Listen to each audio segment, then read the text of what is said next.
Hello friends, ഈസിയായി ഏറ്റവും കുറഞ്ഞ ചേരുവകൾ കൊണ്ട് എത്രയും പെട്ടെന്ന് ഉണ്ടാക്കാൻ പറ്റുന്ന ഒരു അടിപൊളി അറേബ്യൻ റൈസിൻ്റെ റെസിപ്പിയുമായിട്ടാണ് ഞാൻ വന്നിട്ടുള്ളത്. ബാച്ചിലേഴ്സിനും തുടക്കക്കാർക്കും എന്ന് വേണ്ട എല്ലാവർക്കും പെട്ടെന്ന് തന്നെ പരീക്ഷ നോക്കാൻ പറ്റുന്ന ഒരു ഈസി റെസിപ്പിയാണ്. എല്ലാവരും ഒന്ന് വീഡിയോ കണ്ട് ഇഷ്ടപ്പെടുകയാണെങ്കിൽ എന്നെ ഒന്ന് സബ്സ്ക്രൈബ് ചെയ്യാനും ലൈക്ക് ചെയ്യാനും ഷെയർ ചെയ്യാനും കമൻറ്റ് ചെയ്യാനും മറക്കരുത്. എങ്ങനെയാണ് ഉണ്ടാക്കുന്നത് നോക്കാം. അതിനായി ഞാനിവിടെ വെള്ളം തിളപ്പിക്കാൻ വെച്ചിട്ടുണ്ട്. അതിലേക്ക് കുറച്ച് ഉപ്പിട്ട് കൊടുക്കുകയാണ്. ആവശ്യത്തിന് ഉപ്പിട്ട് കൊടുക്കാം. ഇതിലേക്ക് ഒരു 1/2 കിലോ ബസ്മതി റൈസ് ഇട്ട് കൊടുക്കുന്നുണ്ട്. ഒരു 3 പേർക്കൊക്കെ കഴിക്കാനുള്ളതുണ്ടാവും. ഇതിനെ നമുക്ക് വേവിച്ച് ഊറ്റിയെടുക്കണം. നല്ല അടിപൊളി ടേസ്റ്റാണ്. ഏറ്റവും കുറഞ്ഞ മസാല കൊണ്ട് നല്ല ടേസ്റ്റി ആയിട്ട് ഉണ്ടാക്കാൻ പറ്റുന്ന, ഈസി ആയിട്ട് ഉണ്ടാക്കാൻ പറ്റുന്ന ഒരു റൈസ് തന്നെയാണിത്. നമുക്ക് എങ്ങനെ ഉണ്ടാക്കാമെന്ന് നോക്കാം. അതിന് ഞാനിനി അടച്ചു വെക്കുന്നുണ്ട്. വെന്തതിന് ശേഷം ഊറ്റിയെടുക്കണം. ഞാനിവിടെ ഒരു കുക്കർ വെച്ച് കൊടുത്തിട്ടുണ്ട്. അതിലേക്ക് ഓയിൽ ഒഴിച്ച് കൊടുക്കുകയാണ്. നമ്മളെ ചോറിനനുസരിച്ച് ഉള്ള ഓയിൽ ഒഴിച്ച് കൊടുക്കണം. ഞാനിപ്പോൾ ഒരു 3 ടേബിൾ സ്പൂൺ ഓയിലാണ് ഒഴിച്ച് കൊടുത്തത്. അതിലേക്ക് 2 കഷ്ണം കറുവപ്പട്ടയും ഒരു 5-6 ഗ്രാമ്പൂ, 4 ഏലക്കായ,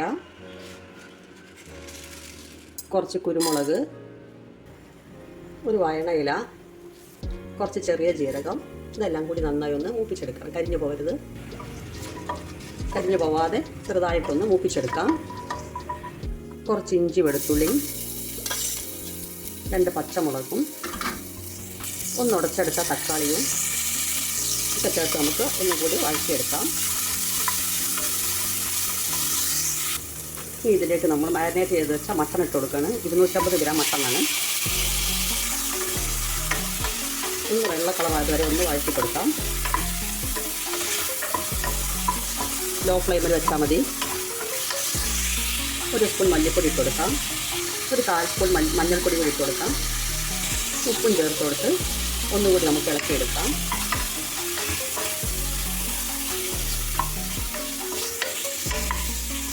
വേവാൻ വേണ്ടി കുറച്ച് വെള്ളം കൂടി ഒഴിക്കുന്നുണ്ട്. ഇനി ഇതിനെ നമുക്ക് അടച്ച് വെച്ച് വേവിച്ചെടുക്കാം. ഓരോരോ ഇറച്ചിക്കും വേവ് വ്യത്യാസം ഉണ്ടാവും. അതിനനുസരിച്ച് സമയം കണക്കാക്കിയിട്ട് നമുക്ക് വേവിച്ചെടുക്കാം. ഇതിപ്പോൾ മട്ടനാണ്. മട്ടണിന് പകരം ചിക്കനോ ബീഫൊക്കെ എടുക്കാം. ഇവിടെ ഞാൻ തുറന്ന് നോക്കിയിട്ടുണ്ട്. നന്നായി വെന്തിട്ടുണ്ട് ഇറച്ചിയൊക്കെ. കുറച്ച് വെള്ളമുണ്ട്. വെള്ളം നമുക്ക് വേണം. കൂടുതൽ ഇറച്ചിയൊക്കെ ആണെങ്കിൽ വെള്ളം വെക്കാതെ തന്നെ വേവിച്ചെടുത്താൽ മതി. വെള്ളം അതിൽ നിന്ന് തന്നെ ഇറങ്ങി വരുന്നതാണ്. ഇത് കുറച്ച് ഇറച്ചി ആയതുകൊണ്ടാണ് ഞാൻ വെള്ളം ഒഴിച്ചു കൊടുത്തിട്ടുള്ളത്. ഇനി അതിലേക്ക് നമുക്കൊരു നാരങ്ങ ഇട്ട് കൊടുക്കാം. ഉണങ്ങിയ നാരങ്ങയാണ്. എല്ലാ സൂപ്പർ മാർക്കറ്റുകളിലും കിട്ടും. അതും കൂടി അതിലിട്ട് കൊടുക്കുന്നുണ്ട്. ഇനി വേവിച്ച് വെച്ച ചോറ് ഇതിൻ്റെ മേലേക്ക് ഇട്ട് കൊടുക്കാം.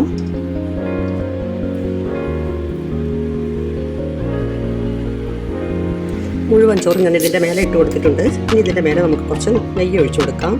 താല്പര്യമില്ലാത്തവർക്ക് ഒഴിവാക്കാം. പക്ഷേ നെയ്യ് ചേർത്താൽ നല്ലൊരു ടേസ്റ്റാണ്. ചെറുതായി ഒന്ന് പ്രസ് ചെയ്ത് കൊടുത്തതിന് ശേഷമാണ് നെയ്യ് ഒഴിച്ചിട്ടുള്ളത്. ഇനി ഇതിൻ്റെ മേലെ കുറച്ച് മല്ലിയില കൂടി ഇട്ട് കൊടുക്കാം.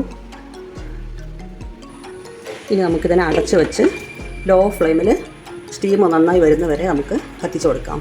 ഇനി ഇതിനെ അടിയിൽ പിടിച്ചു പോകുന്ന പേടിയുണ്ടെങ്കിൽ ഇതിൻ്റെ അടിയിലൊരു പഴയ തട്ടോ ഫ്രൈ പാനോ എന്തെങ്കിലും ഒന്ന് വെച്ച് കൊടുത്താൽ മതി. നമുക്ക് ലോ ഫ്ലെയിമിൽ ഒന്ന് കത്തിച്ച് കൊടുക്കാം. റെഡി ആയിട്ടുണ്ട്. ഞാനിനി ഇതിനെ സെർവ് ചെയ്ത് കാണിക്കാം. ഈ മട്ടൺ റൈസ് അങ്ങനെ റെഡി ആയിട്ടുണ്ട്. എല്ലാവരും ഉണ്ടാക്കി നോക്കണം. നല്ല അടിപൊളി ടേസ്റ്റാണ്. ഒരുപാട് മസാല ഒന്നും ഇല്ലാത്ത നല്ല സൂപ്പർ ടേസ്റ്റിലുള്ള ഒരു ഡിഫറെൻറ്റ് ഫുഡ് തന്നെയാണ്. എല്ലാവരും ഒന്ന് ട്രൈ ചെയ്ത് നോക്കണം. വീഡിയോ കണ്ട് ഇഷ്ടപ്പെട്ടാൽ എല്ലാവരും എന്നെ സബ്സ്ക്രൈബ് ചെയ്യാനും ലൈക്ക് ചെയ്യാനും ഷെയർ ചെയ്യാനും മറക്കരുത്. Okay, bye. Thank U.